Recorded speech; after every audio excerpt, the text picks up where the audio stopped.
Join అవుతారు. So first Damodar Reddy గారితో start చేద్దాం. అదేవిధంగా ఏలూరు శ్రీనివాసరావు గారు కూడా ఉన్నారు. సో ఏలూరు శ్రీనివాసరావు గారితో స్టార్ట్ చేద్దాం. జేఏసీ కో చైర్మన్. ఏంటి సార్ ఇవాళ చలో హైదరాబాద్ లాంటి కఠిన నిర్ణయం ఎందుకు తీసుకోవాల్సి వచ్చింది ఏలూరు శ్రీనివాసరావు గారు? అన్న, ఈరోజు కఠిన నిర్ణయం ఏమి కాదు, గతంలో తీసుకున్న నిర్ణయాలే. కానీ ప్రభుత్వము, ముఖ్యమంత్రి గారు, ఉప ముఖ్యమంత్రి వర్యులు, cabinet sub committee, chief secretary గారు, మేము కొత్తగా డిమాండ్ కాదు ఈరోజు జేఏసీలో చర్చించింది. ఓన్లీ ప్రభుత్వం ఇచ్చిన 4 మేజర్ హామీలు. ఒకటి హెల్త్ కార్డ్స్ కూడా ఈహెచ్ఎస్ కాదు, కాంట్రిబ్యూటరీ ఎంప్లాయీస్ తో పాటు ఎంప్లాయీస్ కాంట్రిబ్యూషన్ తో ఉన్న హెల్త్ కార్డ్స్. తర్వాత పిఆర్సీ, సీఎం గారు జూన్ 2 లోపుగా తెప్పిస్తాం పిఆర్సీ రిపోర్ట్ అని చెప్పిన హామీ. మూడవది అందులోనే ఇంక్లూడ్ అయి ఉన్న 6 డిఏలు. వాటితో పాటుగా పెండింగ్ బిల్స్ గురించి మేము ముఖ్యమంత్రి గారు ఇచ్చిన హామీ ఇంప్లిమెంట్ అయినప్పటికీ కూడా అందులో సాంకేతికంగా చూసినప్పుడు 2000 కోట్లు 3 నెలలు కొట్టినప్పటికీ 1000 కోట్ల లెక్క కొట్టిన ఎవ్రీ మంత్ మాకు ఫైనాన్స్ డిపార్ట్మెంట్ నుంచి క్రెడిట్ చేసినా ఇంకా అది 2 years పడుతుంది. అందులో అవి ఏదో మా గవర్నమెంట్ ఏదో ఉచితంగా ఇందా మీరు చెప్పారు కదా ఫ్రీ పీస్ అని, మేము మా అమౌంట్ అక్కడ ఉంది. అది ఇప్పటికి నెలకి 500 మంది రిటైర్ అవుతుంటే 250 కోట్లు మళ్ళీ యాడ్ అవుతున్నాయి. ఈ పరిస్థితిలో నెలకి 2000 కోట్లు కొడితేనే నెక్స్ట్ మార్చి 2027 వరకు తీరే పరిస్థితి లేదు. వీటితో పాటుగా ఇంకా మాకు ఈ సిపిఎస్ సమస్య కొనసాగుతూనే ఉంది. అన్ని రాష్ట్రాల్లో ఇంప్లిమెంట్ అయినాయి. ఇది 1/9/2004 కంటే ముందు రిక్రూట్ అయిన వాళ్ళది మన దగ్గర ఇంప్లిమెంట్ కాలేదు. సిపిఎస్ మీద ఎటువంటి డిసిజన్ తీసుకోలేదు. 317 హామీ ఇచ్చారు, దాంతో 290 జీవో ఇచ్చారు. కొన్ని విద్యాశాఖ లాంటి దాంట్లో మా ఉపాధ్యాయ సంఘాలు ఉన్నాయి, అక్కడ చాలా మంది పెద్దలందరూ ఉన్నారు డిబేట్ లో. అసలు ముఖ్యమంత్రి గారు విద్యాశాఖ సెక్రటరీ గారు చెప్పారు మీటింగ్ పెట్టమని.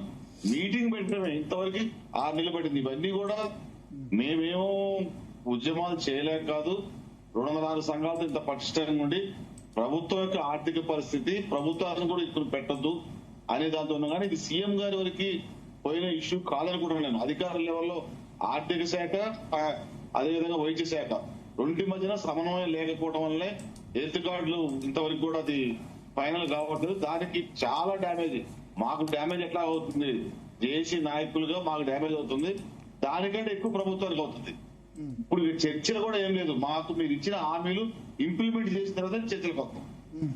మేము 27వ తారీఖు జిల్లాలో పెట్టిన తర్వాత నల్ల బ్యాడ్జీలు పెట్టుకొని ప్రతిరోజు డ్యూటీకి మేము పనిచేయనట్లేదు, మా నిరసన మాత్రమే. ముఖ్యమంత్రి గారి దృష్టికి ఇది పోవాలి, ఆ డిప్యూటీ సీఎం గారి దృష్టికి పోవాలి, సిఎస్ గారిని సీరియస్ గా తీసుకోవాలి. హెల్త్ కార్డ్స్ పేరుకే మేము ఇన్ని రోజులు సర్ది చెప్పుకుంటూ మేనేజ్ చేసుకుంటూ వచ్చాము. మా అమౌంట్ కట్ అయిన 300 కోట్లు ఉన్నాయి ట్రస్ట్ లో. ఏ పాత గవర్నమెంట్ బాకీ అయితే కొత్త గవర్నమెంట్ బాకీ అయితే 170 కోట్లు హాస్పిటల్ యాజమాన్యానికి ఇవ్వాలా. అందులో నుంచి 70 కోట్లు కొట్టామన్నా 20 కోట్లు కొట్టారు, ఇంకా 50 కోట్లు అది వాళ్ళకి అడ్జస్ట్ కాలేదు. దాంతో పాటుగా భద్రతా స్కీమ్ లో 450 కోట్లు కూడా కండిషన్ పెడుతున్నారు. ఇంతవరకు మొడాలిటీస్ కానీ మేము ట్రస్ట్ మెంబర్లం, ఓనర్లం, మేమే లా మేకర్స్, కానీ ఏది ఇంప్లిమెంట్ కావట్లేదు. ఎంతవరకు చెప్తాం అది? ఇక టైం అయిపోయింది, కంపల్సరీ ఇంప్లిమెంట్ చేయాల్సిందే. ఫ్రీబీస్ ఇచ్చుకున్నా మాకు సంబంధం లేదు, సంక్షేమ కార్యక్రమాలు ఇచ్చుకున్న సంబంధం లేదు. ఉద్యోగులకు సంబంధించిన ఈ మెయిన్ 5 డిమాండ్లు, హెల్త్ కార్డ్స్ ఒకటి ఇంప్లిమెంట్ కావాలా, కాకపోతే చెప్పేసేయండి కాదని. అధికారులలో నిర్లక్ష్యం క్లియర్ గా కనపడుతుంది. ఆర్థిక శాఖ, అదేవిధంగా వైద్య శాఖ, ఎడ్యుకేషన్ డిపార్ట్మెంట్ కావచ్చు, సిఎస్ గారి దగ్గర కూడా మా పట్ల నిర్లక్ష్యం ఇట్లే కనపడుతుంది. ఇన్ని రోజులు మేము అన్ని కాదు ప్రభుత్వంలో పార్టీలు, అధికారులు, ఉద్యోగులు కొంత సమన్వయం పాటించాలని మేము ఉన్నాం తప్ప ఇప్పుడు ప్రభుత్వం ఎగనిస్ట్ కాదు. మా డిమాండ్లు చాలు కాకపోతే అది కింది లెవెల్లో ఎంత అసంతృప్తి ఉందంటే, అది ప్రాథమిక సభ్యులు ఒక్కొక్కళ్ళు క్యాన్సర్ పేషెంట్లని బిల్స్ పడక పిఆర్సీ లెక్కేసుకుంటే ఈ రోజు జనరల్ గా పిఆర్సీ ఇప్పుడు ఎంత పర్సెంట్ ఇచ్చినా 15,000 మినిమం జీతం పెరిగింది. డిఏ రాలితే ఇంకో 15,000 పెరిగింది. అంటే 30,000 ఒక ఎంప్లాయీ పెరిగే శాలరీ. ఇవన్నీ ఫ్రీకి ఇచ్చే కావు. కన్స్యూమర్ ప్రైస్ ఇండెక్స్ ప్రకారం central government, state government constitutional rights మాయి అట్లాంటి వాటి కోసం తప్ప మేమేదో గొంతెమ్మ కోరికలు కాదు, మాకు కొత్తగా వచ్చిన డిమాండ్స్ కాదు. మేము 64 డిమాండ్లు కొన్ని అయినాయి, ఫలితాలకు జీతం ఇస్తున్నారు, కొన్ని సమస్యలు అయినాయి. మేము క్లియర్ గా పత్రికా ముఖంగా మీడియా ముఖంగా చెప్పాం అయినాయి అని.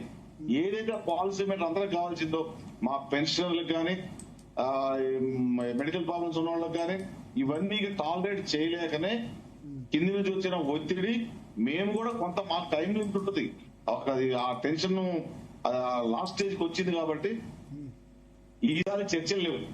ఓన్లీ మాకు సీఎం గారు ఇచ్చిన హామీలు ఇంప్లిమెంట్ కావాలి. జీవోలు వస్తున్నాయి. ఏంది ఏ హామీలు? సీఎం గారు ఇచ్చిన హామీలు అంటే హెల్త్ కార్డా స్పెసిఫిక్ గా హెల్త్ కార్డు ఇంప్లిమెంట్ చేయమని సిఎస్ గారికి, డిప్యూటీ సీఎం గారికి, అదే హెల్త్ సెక్రటరీ గారికి, ఫైనాన్స్ సెక్రటరీ గారికి క్లియర్ గా చెప్పారు జూన్ 2 నుంచి అమలు కావాలని. జూన్, జూలై, ఆగస్టు ఇప్పటికి కూడా 3,600 మంది ట్రీట్మెంట్ ఇచ్చినారు. 36,000 మంది ట్రీట్మెంట్ అడుగుతున్నారు. మా 300 కోట్లు ఉంటే 15 కోట్లు ఖర్చు పెట్టి స్మూత్ గా నడుస్తుందని ముఖ్యమంత్రి గారిని డార్క్ లో పెడుతున్నారు.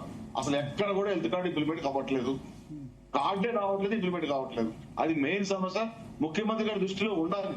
రెండోది పిఆర్సీ